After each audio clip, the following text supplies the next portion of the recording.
DJ Ram exclusive.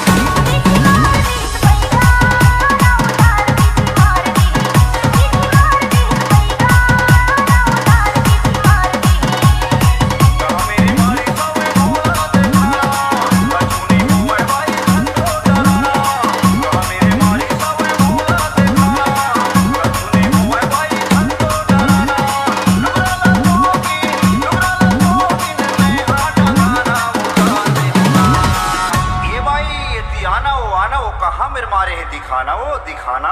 अरे कैसे दिखाऊंगा कैसे दिखाऊं जंघिया मेरे मारे है।